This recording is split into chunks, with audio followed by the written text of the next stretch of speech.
고백하시겠습니다.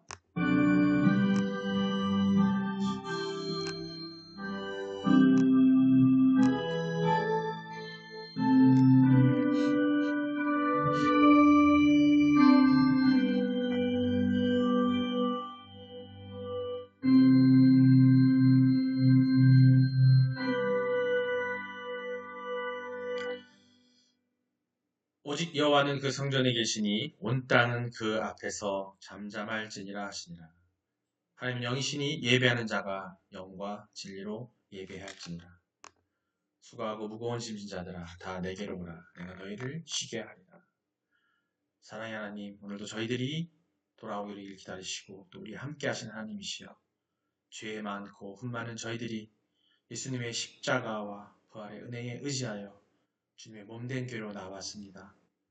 저희들의 모든 죄악과 허물을 다 용서하여 주시옵소서. 하늘의 신령한 은혜로 성령의 심령의 정결함과 또 영혼의 공고함을 우리의 마음을 채워 주시옵소서. 저희들이 예수님의 성육신하심을 깨달아 또 서로 사랑하고 섬기고 아버지의 마음과 생각을 깨달아 돌이키며 회개하는 삶, 그런 삶을 살 수 있는 은혜를 우리에게 허락하여 주시옵소서. 오늘도 드리는 예배를 통해서 하나님의 뜻을 발견하고 그리고 또 영원히 소생하며 성령 충만해지도록 우리를 인도하여 주시옵소서. 오늘 온 마음만 드리는 그 예배와 찬양과 기도를 통해 삼위일체 하나님 영광 받아주시고 우리의 기도를 연락하여 주시옵소서. 이 모든 말씀 저희들의 구원자 되시는 예수 그리스도의 이름으로 기도드립니다. 아멘. 신앙 고백하시겠습니다. 전능하사 천지를 만드신 하나님 아버지를 내가 믿사오며 그 외아들 우리 주 예수 그리스도를 믿사오니 이는 성령으로 잉태하사 동정녀 마리아에게 나시고 본디오 빌라도에게 고난을 받으사 십자가에 못 박혀 죽으시고 장사한 지 사흘 만에 죽은 자 가운데서 다시 살아나시며 하늘에 오르사 전능하신 하나님 우편에 앉아 계시다가 저리로서 산자와 죽은 자를 심판하러 오시니라. 성령을 믿사오며 거룩한 공의와 성도가 서로 교통하는 것과 죄를 사하여 주시는 것과 몸이 다시 사는 것과 영원히 사는 것을 믿사옵나이다. 아멘. 오늘 말씀입니다. 오늘 말씀 말라기 오늘은 2장 10절로 16절 말씀입니다. 말라기 2장 10절로 16절입니다. 함께 공독하시겠습니다. 시작. 우리는 한 아버지를 가지지 아니하였느냐? 하나님께서 지으신 바가 아니냐? 어찌하여 우리 각 사람이 자기 형제에게 거짓을 행하여 우리 조상들의 언약을 욕되게 하느냐? 유다는 거짓을 행하였고 이스라엘과 예루살렘 중에서는 가증한 일을 행하였으며 유다는 여호와께서 사랑하시는 그 성결을 욕되게 하여 이방신의 딸과 결혼하였으니 이 일을 행하는 사람에게 속한 자는 깨는 자나 응답하는 자는 물론이요 만군의 여호와께 제사를 드리는 자도 여호와께서 야곱의 장막 가운데서 끊어 버리시리라. 너희가 이런 일도 행하나니 곧 눈물과 울음과 탄식으로 여호와의 제단을 가리게 하는도다. 그러므로 여호와께서 다시는 너희의 봉헌물을 돌아보지도 아니하시며 그것을 너희 손에서 기꺼이 받지도 아니하시거늘 너희는 이르기를 어찌 됨이니까 하는도다. 이는 너와 내가 어려서 맞이한 아내 사이에 여호와께서 증인이 되시기 때문이라. 그는 내 짝이요 너와 서약한 아내로되 내가 그에게 거짓을 행하였도다. 그에게는 영이 충만하였으나 오직 하나를 만들지 아니하셨느냐. 어찌하여 하나만 만드셨느냐. 이는 경건한 자손을 얻고자 하심이라. 그러므로 내 심령을 삼가 지켜 어려서 맞이한 아내에게 거짓을 행하지 말지니라. 이스라엘의 하나님 여호와가 이르노니 나는 이혼하는 것과 옷으로 학대를 가리는 자를 미워하노라. 만군의 여호와의 말이니라. 그러므로 너희 심령을 삼가 지켜 거짓을 행하지 말지니라. 아멘. 할렐루야. 아멘. 예. 또 하나님께서 여러분을 사랑하심을 인사하겠습니다. 하나님 당신을 사랑하십니다. 하나님이 당신을 사랑하십니다. 예. 예수님께서 당신과 항상 함께 계십니다. 예수님이 당신과 항상 함께 계십니다. 항상을 넣어야 돼요. 항상. 항상 함께 계십니다. 성령님이 당신을 이끌어 주십니다. 성령님이 당신을 이끌어 주십니다. 그래서 당신은 쓰러지지 않으십니다. 그래서 당신은 쓰러지지 않으십니다. 네, 절대 쓰러질 일 없습니다. 쓰러져도 다시 일어나요. 발딱발딱 일어나서 이 삶 가운데 하나님 사명 주신 거, 주님 주신 사명 감당할 줄 믿습니다. 오늘 말라기서 또 2장 계속 보고 있는데 2장 우리가 1절로 9절까지 말씀을 봤고요. 또 오늘도 말라기서 2장 10절에서 16절 말씀드릴 텐데 그 말라기서는요 6단편의 예언이 되어 있어요. 수록이 돼요. 말라기서 총 4장으로 있는데 그 가운데 6단편의 예언이 수록되어 있고 그 중에서 제1 예언이 하고 그 다음에 제2가 6 예언이 서론적 예언이에요. 즉 1 예언은 2와 6 예언의 서론적 예언인데 그리고 제2하고 6 예언은 타락한 선민 이스라엘을 향한 책망, 경고, 심판을 말씀하시고 있어요. 타락한 제사장들을 향한 책망과 심판과 경고인 전반부가 제2 예언이고 그 다음에 1장 6절로 그 다음에 2장 9절까지 이걸 말하는 거고 이게 타락한 백성들을 향한 책망과 이번엔 백성이에요. 앞에 분은 제사장들에 대한 얘기고 백성에 대한 그 책망과 심판을 경고한 후반부 이게 제3, 6 예언인데 이게 2장 오늘 하는 2장 10절부터 4장 3절까지가 예언됩니다. 그래서 3에서 6 예언이 나오게 되는데 이러한 맥락을 감안할 때에 이런 문맥을 감안할 때 본달락은 타락한 백성들을 향한 책망과 경고를 다루는 제3과 3에서 6 예언의 계시 부분인 3 예언에 해당되는 부분이에요. 오늘 2장 10절로 16절 말씀이 3 예언입니다. 그 예언에 해당되는 부분으로서 여기서 이스라엘 백성들의 문란한 결혼 생활을 지적하고 있어요.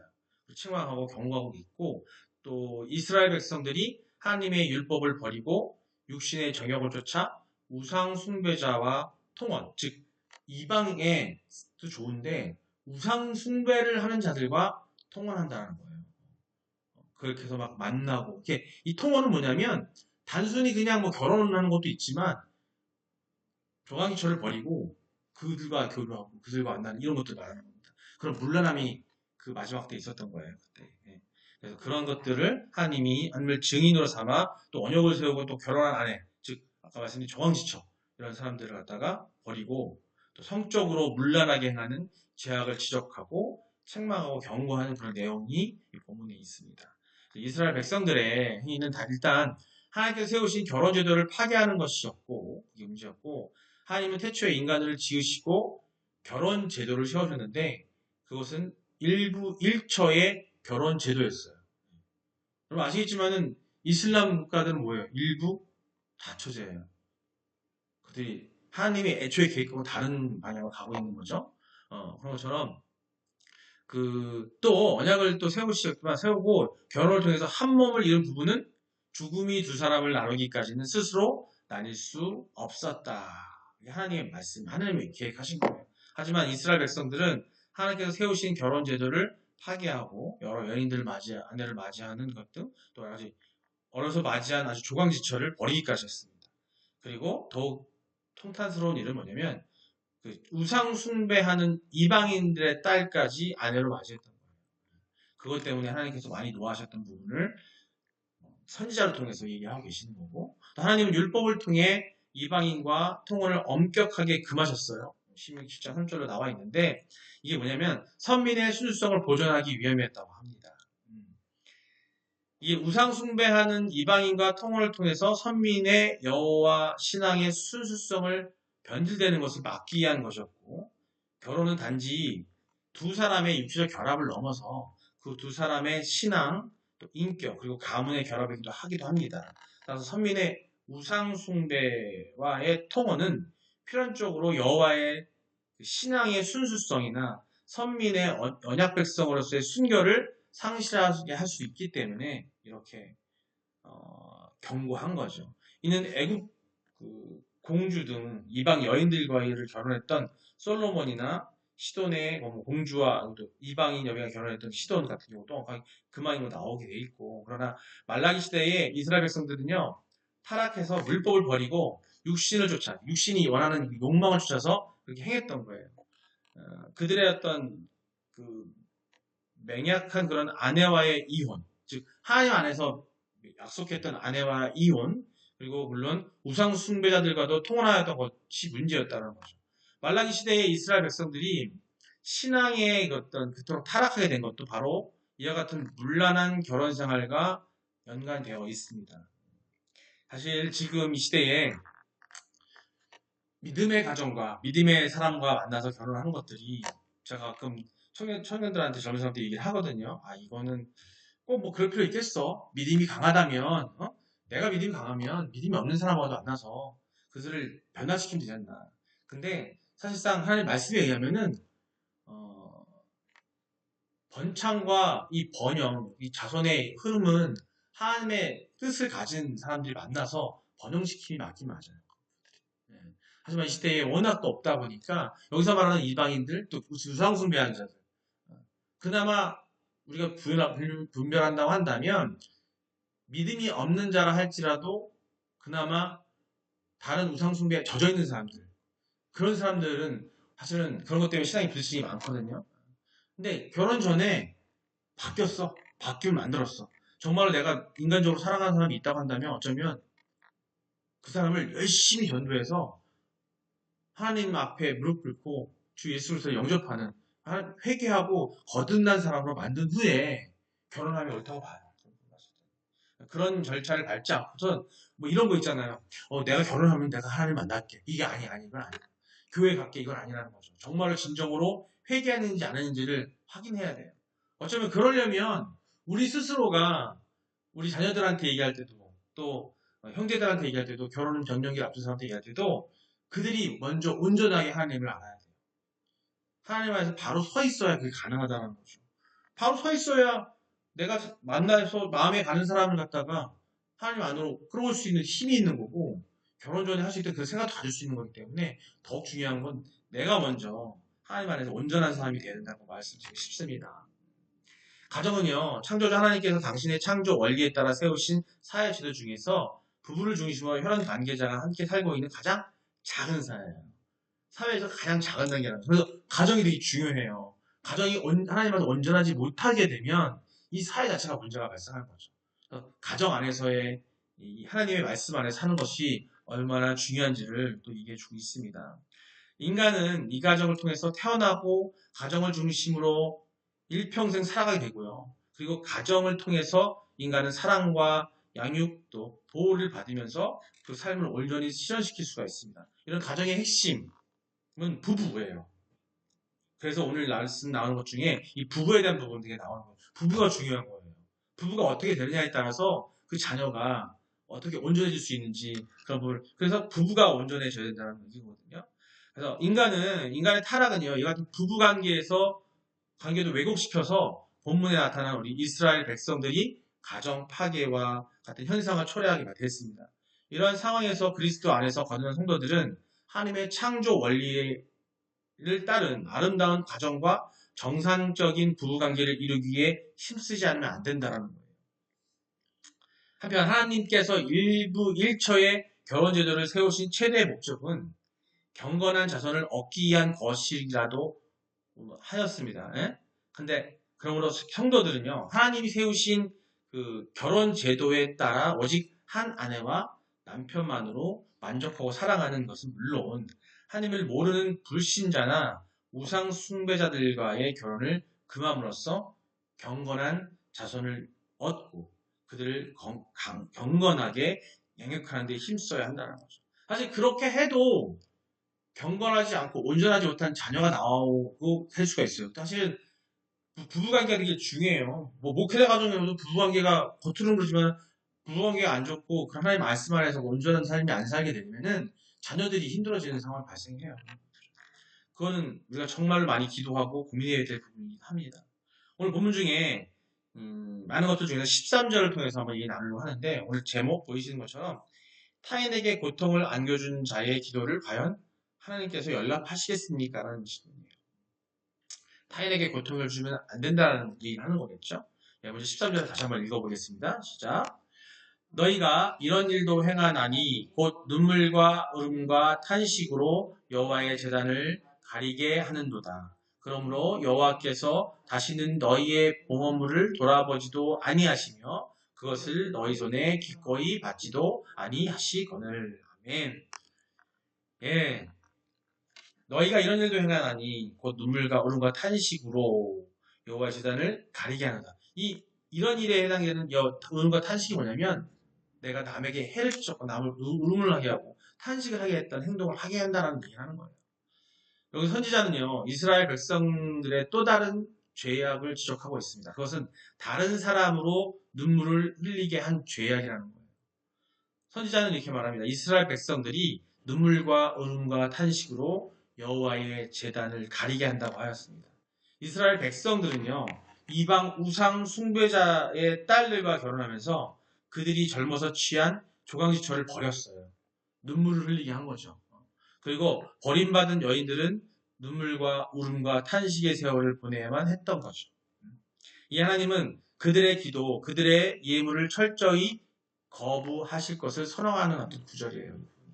여러분, 하나님은요, 약한 자들, 강한 자들에게 의해, 악한 자들이나 강한 자들에 의해 고난을 당하는 자들의 눈물과 탄식을 절대로 외면하시지 않습니다. 아울러 하나님은요, 이처럼 타인을 억울하게 고통스럽게 하며 그들로 눈물 짓게 하는 자들이 무슨 기도를 드리든 또 무슨 예물을 바치든 결코 받지 않으신다는 거죠. 물론 본문에는요, 예물을 받지 않으신다고만 나옵니다만, 그러나 여기서 예물을 받지 않으신다는 것은 단지 예물 자체만이 아니라 그 예물을 드리는 자의 기도와 소원까지도 듣지 않으심을 의미한다고 합니다. 실로 하나님은 고난당하는 자의 눈물과 기도는 받으시고 다른 사람들에게 고통을 주는 자의 예물과 기도는 받지 않으신다는 겁니다. 순전한 자들의 눈물은 그들을 핍박하는 자들의 예배보다 더 높이 올라가서 그 예배를 가린다라고 합니다. 즉 순전하고 온전하고 긍휼한 자들의 눈물은 핍박하는 자들이 아무리 뭐를 올린다 하더라도 하나님 그것 때문에 하나님 눈을 가려서 그들의 것을 절대 보지 않으신다는 얘기를 하는 거예요. 따라서 하나님께서 핍박자들의 예배와 예물을 보이지 않고 고난당하는 자들의 눈물만 본다는 겁니다. 결국 다른 사람으로 눈물을 흘리게 하는 자는 예배와 좋은 예물을 아무리 많이 드려도 응답은커녕 하나님으로부터 저주를 받게 된다는 얘기를 하는 거예요. 이와 관련해서 이사야 선지자들을 통해 하나님께서는 유다 말기에 선민들의 제사와 제물과 기도와 관련한 그래서 요구하시는 게 있습니다. 이사야서 1장 15절로 17절까지 함께 읽겠습니다. 시작. 너희가 손을 펼칠 때에 내가 내 눈을 너희에게서 가리고 너희가 많이 기도할지라도 내가 듣지 아니하리니 이는 너희의 손에 피가 가득합니다. 우리 손에 피랑 가득한 얘기는 누군가를 해리치고 누군가를 죽였거나 누군가에게 피눈물 나게 했다는 얘기인 거거든요. 그랬을 때에는 너희가 손을 펼쳐도 내가 내 눈을 너희에서 가린다는 안 보시겠다라고 얘기하고 계십니다. 16절입니다. 시작. 너희는 스스로 씻으며 스스로 깨끗해가 하여 내 목전에서 너희 악한 행실을 버리며 행악을 그치고 회개하라는 얘기예요. 회개하라. 그렇게 했다 한다면 회개하라. 17절입니다. 보세요. 시작. 선행을 배우며 정의를 구하며 학대받는 자를 도와주며 고아를 위하여 신원하며 가부를 위하여 변호하라 하셨느니라. 아멘. 예, 이렇게 그들의 손으로 약한 자들에게 불의를 일삼고 학대를 자행하고 고아와 가부를 업신여기다면 그들의 기도와 예물을 결코 받지 않겠다고 말씀하시고 계시고요. 또 이와 관련해 우리 주님은 저 유명한 산상수훈, 제가 수요 예배 때 말씀을 드렸던 말씀 구절이긴 합니다. 마태복음 5장 23절 24절이에요. 예물을 제단에 드리려다가 거기서 내 형제에게 원망 들을 만한 일이 있거든 생각나거든 예물을 제단 앞에 두고 먼저 가서 형제와의 화목하고 구에 와서 예물을 드리라고 합니다. 트러블이 있고 화나는 일이 있고 싸울 일이 있었다고 한다면 먼저 가서 사과하든지 그걸 풀고 와야 된다는 거예요. 그렇게까지 하십니다. 이 교훈 역시도 본문의 교훈과 그 맥을 같이 하는 내용이고요. 여러분 실로 하나님은 자비와 긍휼의 하나님이시며 약한 자들, 고통받는 자들을 결코 외면하지 않는 분이십니다. 그분은 결코 강한 자, 부한 자가 정의와 자비와 무관하게 바치는 재물이나 그들의 그럴듯한 기도나 눈과 귀가 막혀 약한 자들의 눈물과 탄식을 보지 못하는, 또 듣지 못하는 분이 아니시라는 거죠. 그럼 우리가 참으로 하나님께 온전한 예배를 드리며 우리의 기도에 대한 응답을 구한다면 어떤 일이 있다 해도 우리 자신의 사역을 위해서 다른 사람들로 하여금 눈물을 흘리게 하는 일이 있어서 안 된다는 거예요. 그들의 입술로 탄식과 절망의 한 소리가 토하게 하는 일을 저지르지 말아야 된다는 거예요. 도리어 우리는 자비하신 하나님, 약한 자를 긍휼히 여기시며 그들의 눈물과 탄식을 보고 들으시는 하나님의 성품과 행사를 헤아려서 그들의 눈물을 닦아주고 그들의 탄식을 외면하지 말고 필요한 도움의 그 손길을 베풀어 줘야 된다는 거예요. 즉 예수님과 닮은 삶을 살아야 되고요. 예수님이 우리에게 보여주신 그 삶을 우리가 실천해야 된다는 얘기를 하고 있습니다. 네, 말씀 몇 절 읽고 마무리하도록 하겠습니다. 욥기 31장 13절 14절 같습니다. 함께 읽겠습니다. 시작. 만일 남종이나 여종이 나와 더불어 쟁론할 때에 내가 그의 권리를 저버렸다면 하나님이 일어나실 때에 내가 어떻게 하겠느냐? 하나님이 심판하실 때에 내가 무엇이라 답하겠느냐? 아멘. 만일 남종이나 여종이 있잖아요. 종은 뭐예요? 하찮고 긍휼한 자긴 하거든요. 내가 부리는 종이란 말이에요. 그들과 더불어 쟁론하고 논쟁하고 싸움이 있을 때에 내가 그의 권리를 저버렸다면 하나님이 일어나실 때에 내가 어떻게 하겠느냐? 하나님이 심판하실 때 내가 무엇이라 답하겠느냐? 그들조차 내 종일지라도 내가 부리는 사람이라 할지라도 그들이 갖고 있는 작은 권리라도 그들을 인정할 수 있고 그들을 긍휼히 여길 수 있는 마음을 가지라는 말씀을 하고 있습니다. 마태복음 5장 7절입니다. 읽겠습니다. 시작. 긍휼히 여기자는 복이 있나니 그들이 긍휼히 여김을 받을 것이니요. 아멘. 예, 눈이 말씀을 드리지. 마태복음 산상수훈의 팔복에 대한 한 구절이에요. 긍휼히 여기는 자는 복이 있나니 그들이 긍휼히 여김을 받을 것입니다. 했는데요. 우리는 이미 복을 주셨다는 말씀드렸어요. 우리는 복이 있어요. 하나님이 주신 복이 있기 때문에 그 복을 주셨기 때문에 복이 있는 자들은 어떻게 된다? 긍휼히 여겨야 된다는 얘기를 하시는 겁니다. 긍휼히 여겨서 복을 받는 게 아니라 우리는 그렇게 해야 할 의무가 있는 거예요. 하나님께서 이미 복을 받았기 때문에. 그런 복을 받았는데 우리가 내가 힘들다고 내가 어렵다고 아니면 내가 욕심이 생겨서 다른 사람을 긍휼히 여기는 게 아니라 핍박하고 긍휼한 자를 핍박하고 어렵게 만들고 그 사람을 마음 아프게 한다면 그게 안 된다는 거 말이에요. 그렇게 해야 내가 복을 받았기 때문에 긍휼히 여김을 받아야만 여겨야만 나 또한 하나님이 긍휼히 여겨주신다는 말을 하고 있습니다. 우리가 살면서 나도 약하고 어렵지만 꼭 재물, 금전적인 어떤 도움 이런 것도 중요하지만 여기서 말하는 긍휼함은 뭐냐면 나보다 약한 자는 여러 사람들이 있어요. 내 자녀일 수도 있고요. 또 나보다 몸이 약하고 힘이 빠져 있는 내 부모일 수도 있고요. 또 내 형제 중에 어려움에 처한 사람일 수도 있을 거고 아니면 내 형제 중에 하나님을 몰라서 간악하고 흉폭하고 마음이 강팍한 마음을 갖고 있는 사람도 있을 수 있을 거예요. 그 모든 사람들이 다 긍휼한 자들이죠. 하나님께서 원수를 사랑하라 하셨던 것은 딴 게 아니에요. 하나님을 알지 못하는 자들을 사랑하라 하신 거거든요. 우리는 그 사랑하는 마음으로 그들이 우리에게 할지라도 우리는 그들을 사랑으로 감싸고 그들을 긍휼하게 여길 줄 알아야 된다.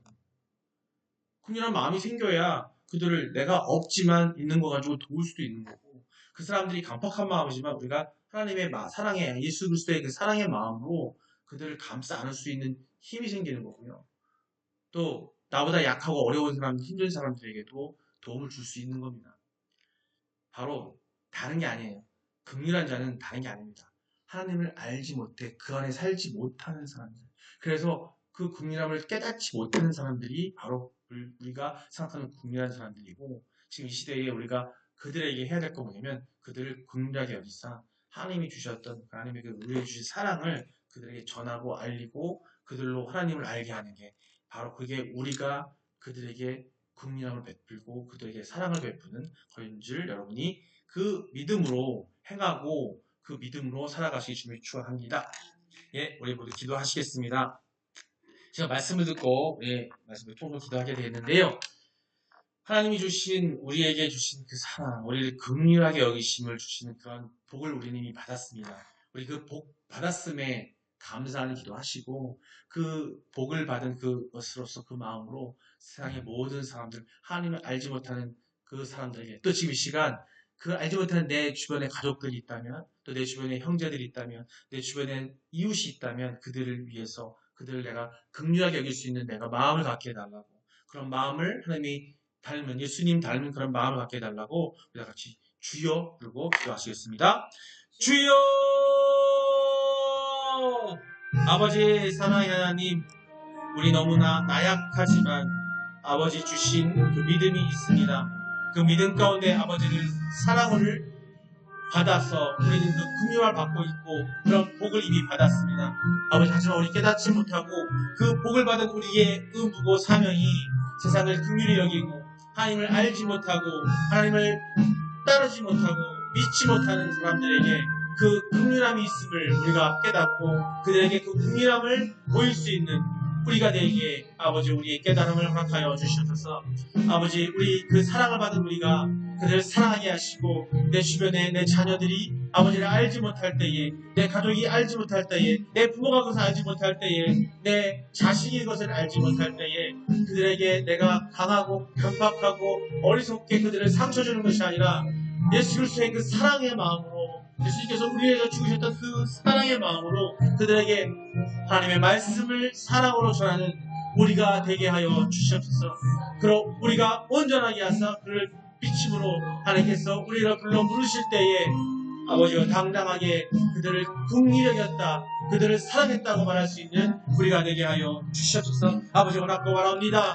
우리를 강건하게 하시고 우리가 그걸 할 수 있기에 우리의 마음을 또 육체적인 것을 우리의 재정을 아버지께 주관하셔서 그것을 감당할 수 있는 것으로 우리의 상태를 만들어 주시고 어루만져 주시옵소서.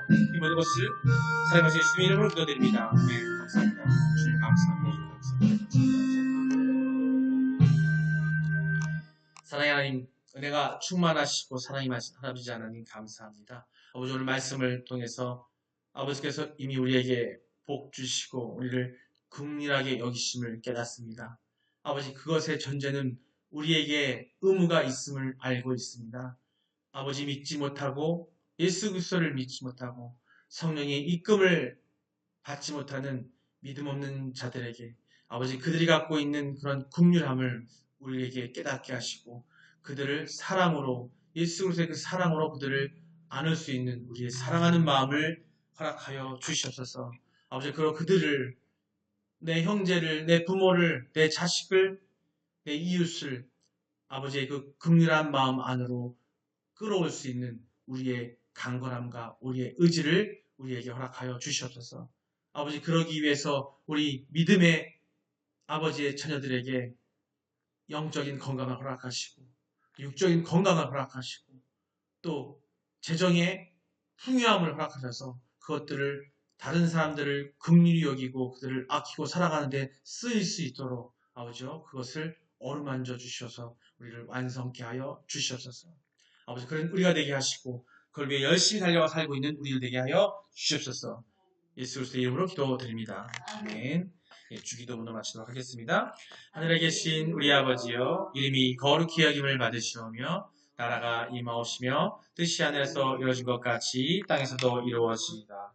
오늘날 우리에게 일용할 양식을 주옵시고 우리가 우리에게 죄 지은 자를 사하여 준 것 같이 우리의 죄를 사하여 주옵시고 우리를 시험에 들게 하지 마옵시고 다만 악에서 구하옵소서.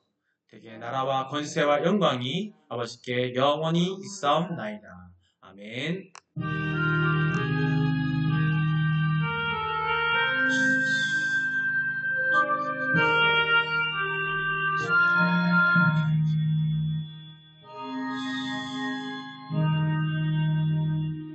수고하셨습니다. 할렐루야. 하나님께 영광을 받습니다.